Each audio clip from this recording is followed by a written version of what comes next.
중국을 방문한 김정은 북한 국무위원장이 시진핑 중국 주석과 가장 가까운 거리에 있는 모습을 연출하면서 방중의 전략적 목표를 달성했다는 평가가 나오고 있습니다. 다자 외교 무대에 데뷔한 김정은 국무위원장의 향후 행보는 어떨지 양무진 북한 대학원대학교 석좌 교수와 함께 이야기 나눠보겠습니다. 안녕하세요. 어서 오십시오. 안녕하십니까. 네, 열병식 이후에 연회가 있고 지금 막 들어온 소식을 보면 북러 정상회담이 진행되고 있다라고 하는데 이렇게 김정은 위원장과 푸틴 대통령이 따로 만나서 어떤 얘기를 할까요?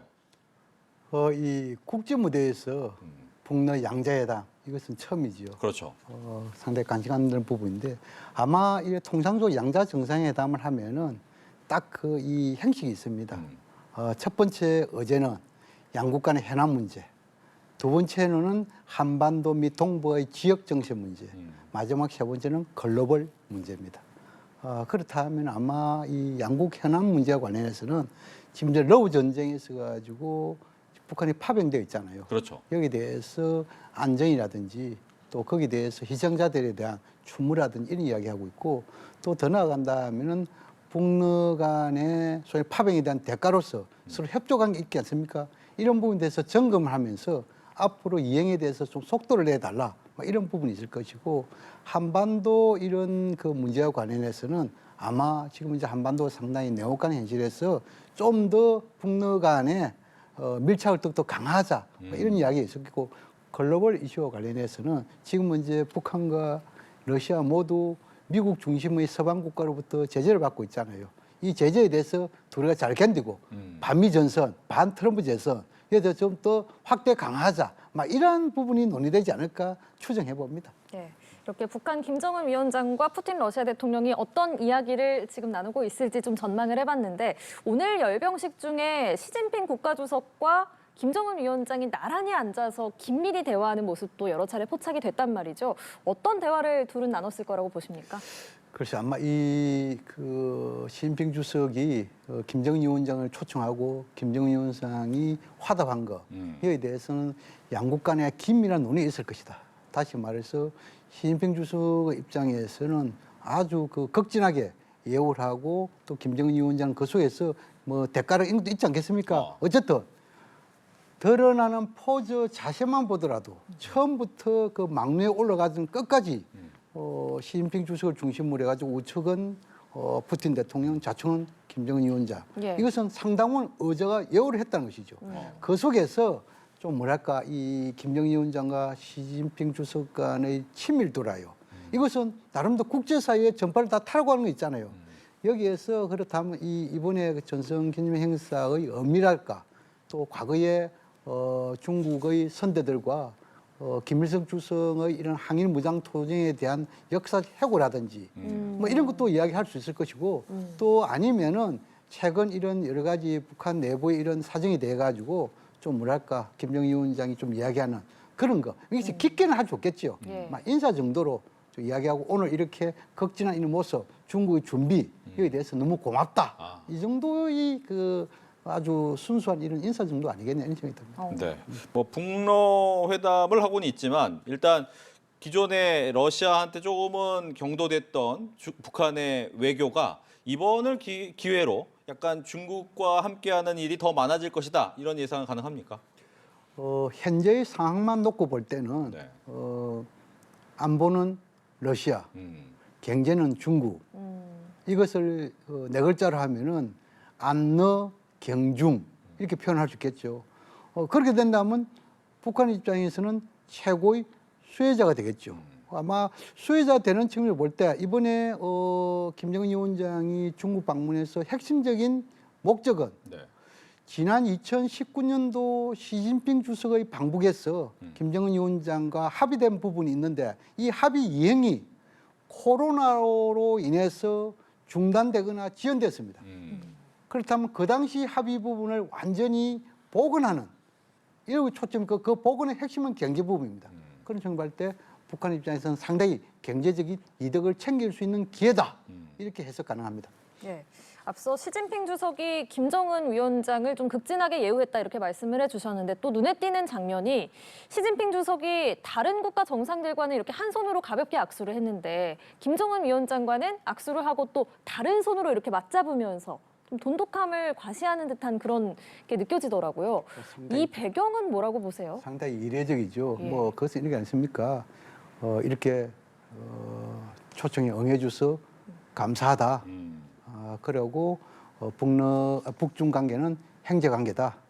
앞으로 김정은 위원장 중심을 해가지고 양국 관계가 더욱더 돈독하게 발전되기를 기대한다. 뭐 이러한 부분을 의지를 담아가지고 좀 뭐랄까 이 악수의 장면에서 드러나는 대목들이 아니겠냐. 이건 상당히 친근감, 의지 이게 다 내포된 표현이다. 이렇게 저는 생각합니다. 그러니까 왜 그러면 시진핑 주석이 이렇게 김 위원장에게 그런 예우를 표한다고 보십니까? 배경이 뭘까요? 이 중국 시진핑 주석의 입장에 봤을 때는 예. 이번 김정은 위원장의 초청 수락을 통해 가지고 나름대로 국내에 던질 메시지가 있지 않습니까? 예를 들어 가지고 대외적으로는 지금 이제 어찌 보면은 반 트럼프, 반 서방 전선에서 최일선이 어찌 보면 북한이 될 수 있잖아요. 이 지역적으로 그런 측면을 봤을 때 하나 있고 또 하나는 향후 북미 대화를 했을 때 적어도 시진핑 주석이 한반도 문제 영향을 행사하려면은 북중 관계 복원돼야 되잖아요. 그런 측면. 또 그 다음에 지금 이제 비록 러우 전쟁이 하고 있지만 나름대로 앞으로 국제 무대에서 좀 더 이 북한하고 중국하고 관계를 돈독해 가지고 좀 대응해 나가자. 막 이러한 미래까지의 메시지 다 담고 있지 않을까 저는 그렇게 생각합니다. 그렇다면 시진핑 주석의 평양 답방까지도 좀 성사가 되리라고 보십니까? 보통 이렇게 이 정상들이 방문하게 되면은 또 초청을 하고 또 거기에 대해서 수락을 하고 이것이 일반적인 관례입니다. 지금 이제 시진핑 주석도 2019년이죠. 그 당시에 그 방북하고 나서 상당 부분 지금 이제 올해는 6년 정도 세월이 흘른 거 아니겠습니까? 그렇죠. 그렇다면 지금쯤 시진핑 주석의 방북 추진 가능성도 배제할 수 없지만 그러나 또 한편을 보면은 시진핑 주석이 오는 10월 말 11월 초 경주 에이펙에 올 가능성이 상당히 높지 않습니까? 그렇죠. 그렇다면 여기에 가는데 어찌 보면 사전에 북측에서 알리고 지금 이제 한국을 먼저 가더라도 이해해달라. 막 이런 대목도 있지 않을까 그렇게 생각합니다. 예. 앞서 이제 반미 정선을 만드는 이제 중국의 이야기를 해주셨는데 그러다 보니까 이제 삼국 북중러의 삼국 정상회담이 과연 이루어질 것이냐. 근데 너무 또 대놓고 반미 정선을 피는 것이 부담스러울 수도 있다라는 얘기도 있는데 3자 정상회담의 가능성은 어떻습니까? 이 북중러 이 일종의 삼각 연대를 할까요? 이 부분에 대해서 지금 문제는 외형상은 그렇게 보여주지만 좀 중국의 속내는 복잡합니다. 이 연대가 과연 중국에게 얼마나 도움이 될까? 그런 점에서 볼 때 형식적으로는 보여준다. 그러나 실제 내용상에 있어서는 아마 지금 이제 앵커께서 말씀하신 대로 여기에서 더 큰 모습을 보여주려 하면은 삼국의 정상회담을 하는 것이 어찌 보면은 목적과 부합되잖아요. 그렇죠. 그런데 아마 중국 입장에서는 이번에는 포즈, 자신만 보여주고 실질적인 회담 이것은 뒤로 미루지 않을까. 다시 말해서 삼국 정상회담을 하려면 준비가 복잡합니다. 각각의 이해관계가 다르기 때문에 그렇죠. 어제 정하는 것도 쉽지 않고 또 그리고 거기에 참석할 그 대상자 정하는 것도 쉽지 않습니다. 그러한 흐름이 지금까지 전혀 보이지 않았습니다. 그렇다면 이번에는 삼국 정상들의 포즈만 취하고 삼국 정상회담은 뒤로 밀렸다, 연기됐다 이렇게 이해하면 될 것 같습니다. 네.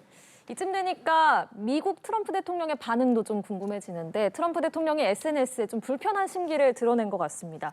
미국에 대항할 공모를 하는 블라디미르 푸틴과 김정은에게 나의 가장 따뜻한 안부 인사를 전해달라 이렇게 썼는데 어떻게 해석하십니까?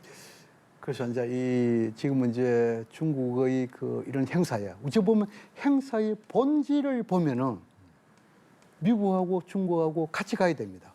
이것이 결국 뭐냐 하면은 항일 무장투쟁, 그다음 제 반파시스트 아닙니까? 그럼 그 결국은 뭐냐면 9월 2일 날 중국이 성전한 날을 따지고 보면 거기에 대한 연합국인 미국의 기여가 크단 말입니다. 그러나 과거에는 그랬는데 지금 현재는 어찌 보면 뭐냐면 이러한 전성기념일을 이용해 가지고 반 트럼프 반 서방 이 완전히 주객이 전도되는 그런 현상이다고요. 모순이죠. 자, 그런 것을 트럼프 대통령은 또 알고는 있을 것이다. 그래서 애써 지금 현재는 좀 뭐랄까 삼국의 이런 연대 여기에 대해서 좀 와이하는 그러한 일종의 뭐 감정이랄까요? 아니면 기대를 할까요? 그런 측면에 봤을 때 푸틴 대통령과 김정은 위원장에게 안보를 정하는 다시 말해서 지금 현재 외형상으로는 시진핑 주석이 중심돼 가지고 삼국이 상당히 연대는 보이지만 실제 내용을 따지고 보면은 트럼프 대통령이 나 푸틴 나 김정일하고 친해 이것을 보여주려는 그런 점도 있지 않을까 생각됩니다. 그렇군요. 또 한 가지 또 눈에 띄는 점이 역사 얘기도 했단 말이죠. 중국이 승리와 영광을 얻는 과정에서 많은 미국인들이 목숨을 잃었다, 미국인의 희생을 기억해달라 이런 얘기도 했는데 이 부분은 어떻게 보셨습니까? 그렇습니다. 그게 이제 이 30년대 1930년대 말부터 45년까지 이런 과정을 보면은 그 미국을 중심으로 하는 연합국이 가장 큰 승리에 기여한 거 아십니까? 그렇다면 이러한 전성기념일을 미국을 중심으로 한 연합국이 하는 것이 맞지요. 그 연장선에 보면은 아마 트럼프 대통령이 보면은 이런 소위 중국이 해방되고 성전하고 이런 부분에 대해서는 미국의 희생이 가장 컸다. 이거부터 먼저 생각을 하고 기념일을 해라. 이러한 소위 말해서 역사적인 메시지를 던지는 것이 아니겠느냐 그런 생각이 듭니다. 예, 그렇다면 앞으로 트럼프 대통령이 뭔가 북중로를 갈라치게 하려는 그런 행보를 보일 수 있을까요? 어떻게 전망하세요? 그렇죠. 뭐 이 트럼프는 그 다자주의보다도 양자주의 또 일방주의 이렇게 하고 있잖아요. 그런 선상에서 반 트럼프 전선을 형성하는 것을 달갑게 반갑게 받아들일 가능성이 없지 않겠습니까? 그렇다면 자연스럽게 아마 국제사회에서 이렇게 해보면은 한편으로는 친미 국가들의 단합을 결집을 하는 측면이 있고 또 다른 한편으로는 반 트럼프 세력을 와해시키는 이것이 서로 동시에 이루어져야만이 성과가 있는 거 아니겠습니까? 그래서 트럼프 입장에서는 분명 와해시키기 위한 직간접적인 노력을 할 것이다. 그렇게 전망합니다. 네. 미국과 중국은 이제 경제 전쟁도 하고 있지만 군사력의 경쟁도 함께 하고 있는데 보니까 오늘 중국이 열병식에서 미국 본토 공격 가능한 무기, 신형 무기를 보여줬습니다. 최근에 뭐 미국도 일본에 배치한 여러 가지 무기도 있는 것 같은데 이런 경쟁은 또 어떻게 보고 계신지? 열병식이라는 것은 그 새로운 신형 군사 무기를 노출시키면 해가지고 국력을 과시하는 거 아니겠습니까? 어찌 보면 이런 열병식은 냉전 시대의 유물입니다. 그럼에도 불구하고 최근에 뭐 조금 시간이 지나면서도 뭐 트럼프 미국도 열병식을 하고 북한은 뭐 거의 연례적으로 하는 거 아닙니까? 그렇죠. 어쨌든 간에 지금은 이제 통풍 51이라든지 이러한 무기들은 대부분 대륙간 탄도미사일이라고. 그 대륙간 탄도미사일은 결국은 뭐냐면 15,000, 17,000km의 사정거리에 둔다 하면은 미국의 동부까지 본토를 다 사정거리에 두는 거 아니겠습니까? 그렇죠. 그럴 때 이것은 결국은 뭐냐 하면은 미국을 견제하기 위한 열병식이다. 이래 봐야 되겠죠. 또 그리고 지금은 이제 이것이 우연인지 아니면 서로 각본에 의한 것인지는 모르겠지만 김정은 위원장이 방중 직전에 미사일 연구소를 방문해 가지고 거기에서 화성 20핵이라는 것을 보여줬단 말이에요. 그렇죠. 근데 이 화성 20형의 사진을 북한 주민들이 볼 수 있는 노동신문에는 게재를 안 했어요. 대외용인 조선중앙통신을 통해서만 보였다고. 이것은 결국 뭐냐면 그 화성 20형을 보여주는 것은 대외용으로서 미국을 압박하는 거다. 그러면 화성 포 20형과 둥펑 51, 둥펑 100 이것은 결국은 대륙간 탄도미사일로서 미국을 압박하는 행세이기 때문에 이 북한과 미국 북한과 중국 양동을 해가지고 미국을 압박하려는 그런 차원에서 최첨단 무기를 도출시킨 것이 아니겠느냐 이렇게 생각합니다. 예. 자, 북한 김정은 위원장 얘기도 좀 해보겠습니다. 이렇게 다자 외교 무대에 데뷔를 했고 그리고 러시아에 이어서 이제 중국과도 좀 밀착하게 된 김정은 위원장이 앞으로 어떤 행보를 보일까도 관심인데 일단 미국 트럼프 대통령은 북미 대화 가능성을 언급을 했지만 지금 북한 입장으로서는 미국이 어떤 통 큰 양보를 하지 않는 이상 북미 대화가 굳이 뭐 우선순위가 되겠느냐 이런 전망도 있더라고요. 어떻게 보세요? 김정은 위원장의 그 입장에서는 과거를 한번 되돌아보고 있을 거예요. 예를 들어 가지고 북미 대화 전후에 항상 중국을 방문한 사례가 있습니다. 네. 그것은 결국 뭐냐면 중국을 뒷표로 해가지고 하나 더 얻기 위해서 미국을 압박하는 행위겠죠. 그렇다면은 향후 북미 대화 예상을 하고 지금 이제 중국하고 이 근접하는 그런 모양새를 보여주겠죠. 그러나 북미 대화에 대한 핵심적인 변수는 러우 전쟁의 종식 문제입니다. 러우 전쟁의 종식이 빠르면 빠를수록 북미 대화도 빨리 될 수 있다 이렇게 보여주고 그러나 현재의 진행 상황으로 볼 때 아마 연말까지 가지 않을까. 러우 전쟁이요? 그렇죠. 러우 전쟁이 연말까지 간다면은 적어도 내년이 돼야만이 의미 있는 북미 대화로 나아가지 않을까. 저는 그렇게 전망을 합니다. 알겠습니다. 김정은 국무위원장의 앞으로의 행보까지 전망해봤습니다. 지금까지 양무진 북한대학원대학교 석좌 교수와 함께했습니다. 고맙습니다. 맞습니다.